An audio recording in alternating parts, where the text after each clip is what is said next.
right now yearly, we would be the 10th largest country on the planet. That deals with trust.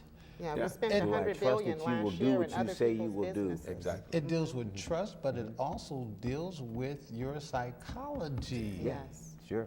Okay, because if you have been taught not to first trust, not to connect with this person here because whatever the reasons might be, because my last name might be something different and I have been born in a different country and these black people over here, you can't deal with them because you can't trust them because of this, that, and the other, or because I've been born here and because Africa is a wretched continent or what they have taught me that Africa is, that becomes that distrust, that because someone else is telling you your story.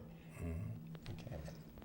See, until we start to controlling the information, then we don't have an opportunity to defeat this monster that we're dealing with. Everybody has to be educated about what's going on here. We have to take control of our communities, and we can do that. I mean, if you just look at the churches, these people raise billions of dollars every Sunday morning. Every Sunday morning. Each one of them could be opening up a school, a private school, to re-educate our community. We don't even really have to go out of the community. The money is right there. The only thing is that they treat us the same way the man treats us.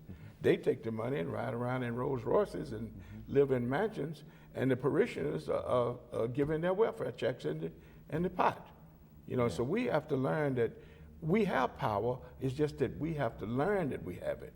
You know, we have to be taught and re-educated that we can take control of this thing, but we cannot continue to participate in our own demise and expect to overcome. What would be the linchpin or the key? What would be the first next thing that we should do in order to correct this issue of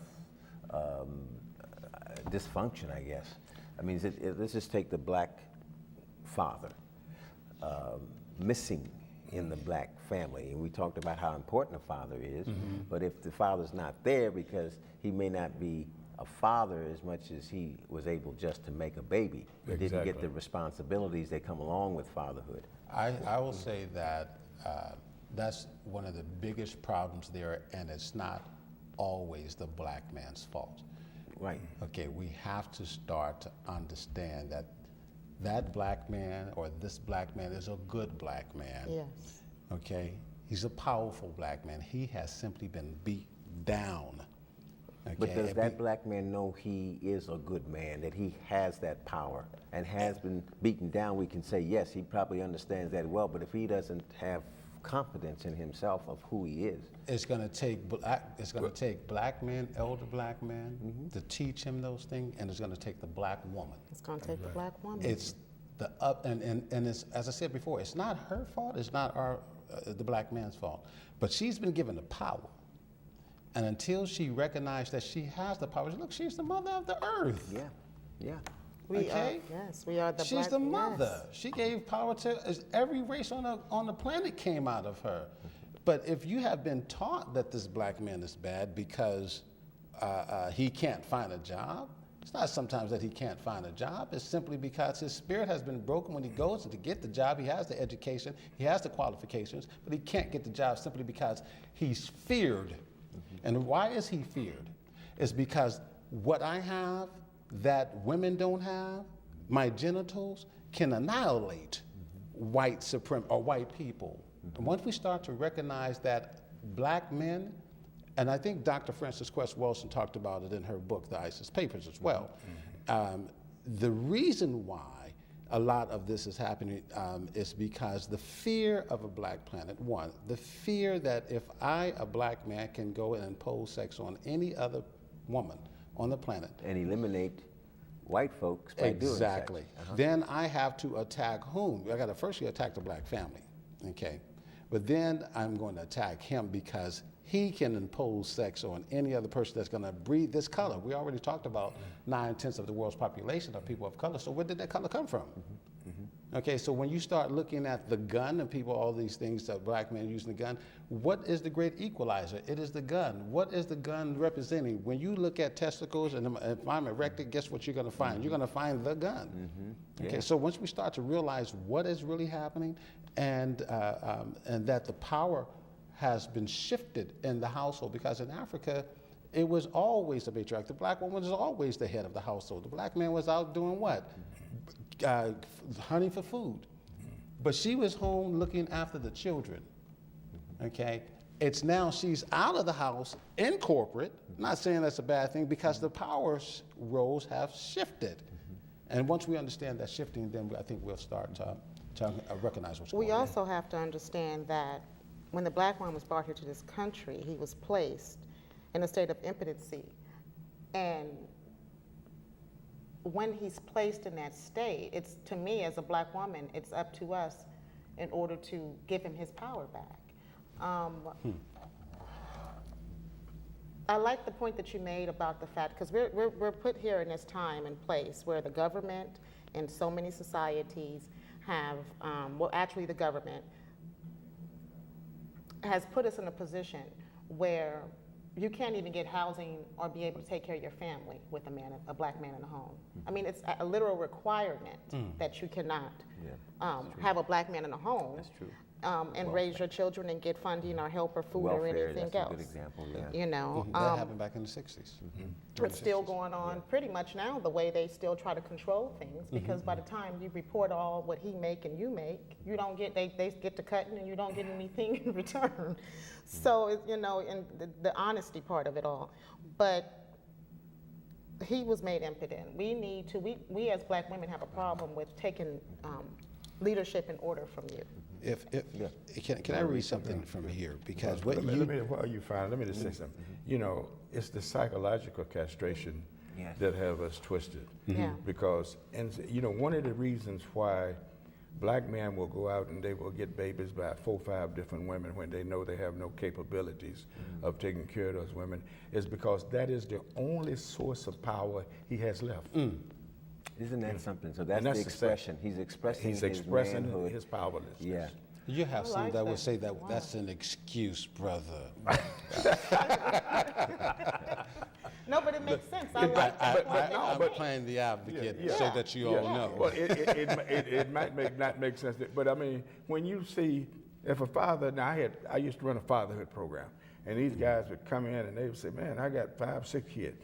I did a radio show in Oakland one night on Father's Day. A guy called up and said he had 39 kids and was proud. And I was sitting there trying to figure out how to respond to this brother. So I said, brother, how many of those kids are you taking care of? He said, oh man, their mothers are taking care of them. I said, and you said you were a father. Do you understand the meaning of the term father? It does not mean you bring children into the world. It means you take care of children. The guy didn't say no more. He just hung the phone up and got off the radio. But the reason, how could a man go around and get 39 kids and don't even know where half of them are? And don't wanna know. It shows you a total disregard for human life, and the fact that this is the way he gets his power. This is the only that immediate time when he goes and he has this relationship with a woman. He feels powerful for that few minutes. But then the creation out of that power, he's willing to allow it to let go and take care of itself. And not fully conscious that that's what's happening. Yes, exactly. And that's what I'm talking about, the psychological castration. Because if he can stand up and say, I'm a father, then he should be able to stand up and say, well, I'm taking my kids here, I'm doing X, Y, Z, I'm teaching them how to read, I'm singing to them at night for them to go to bed. I'm doing all those things that a father should do. And so, you know, we can all, you know, we can play that devil's advocate and play that game around the gun and all this shit stuff, but the reality of it is we have a brain. We have a brain, and we use less than 10% of the capacity there. And we have allowed a people who was operating with even less than we were to come in and dominate us. How did that happen? If we had the power from the beginning. Well, I think part of the we're a gentle people. We Spiritual people. Spiritual. I mean, I'm just imagining being in the motherland and the first white folk show up. And we're showing them everything.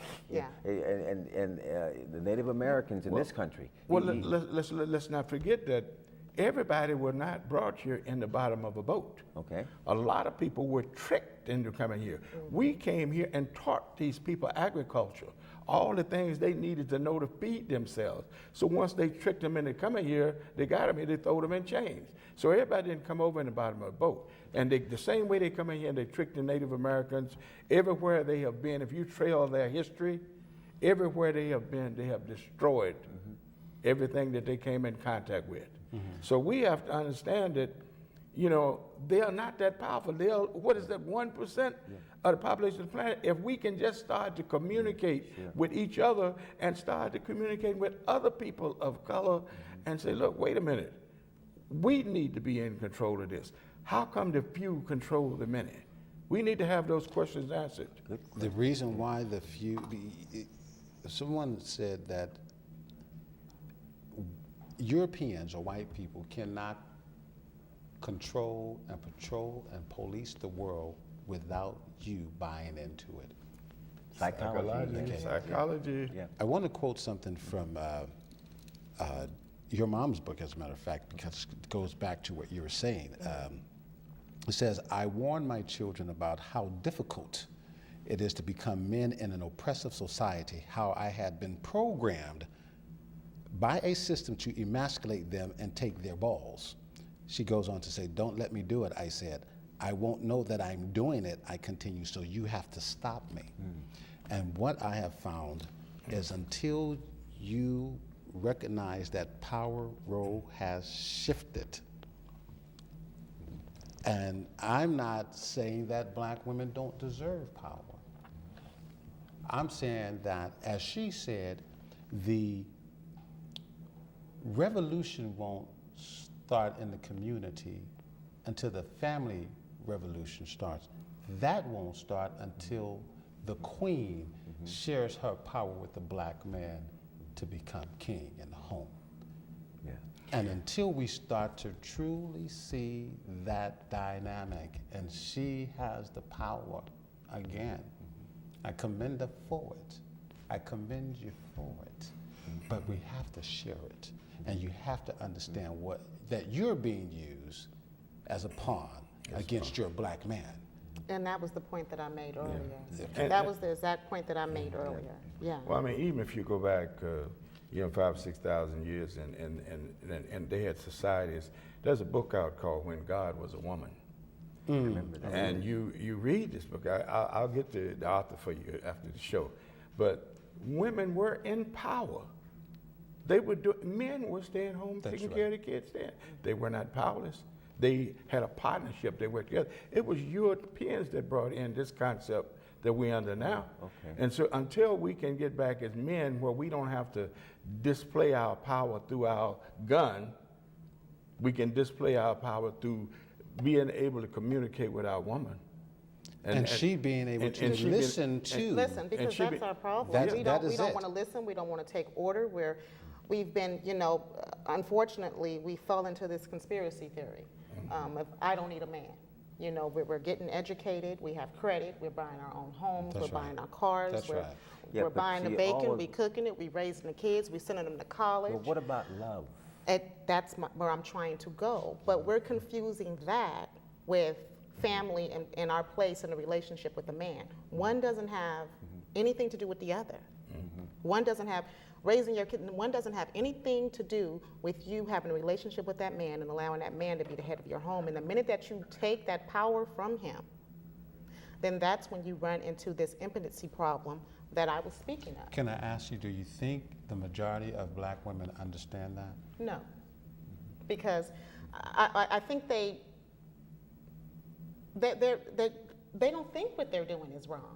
They think that they were put in a position that they had to man up, so to speak. Yeah. Somebody got to raise the kids. Somebody got to do this. You left and you walked out, or whatever the case might be, or you didn't own up to your responsibility. So I'm put in a position where I have to do it all.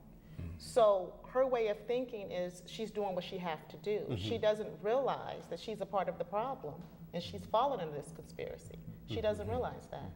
As we work towards solutions, we talk about the school systems, but I'm going to focus for a minute on the the church. It's been an institution a couple of 100 years. How much of the solution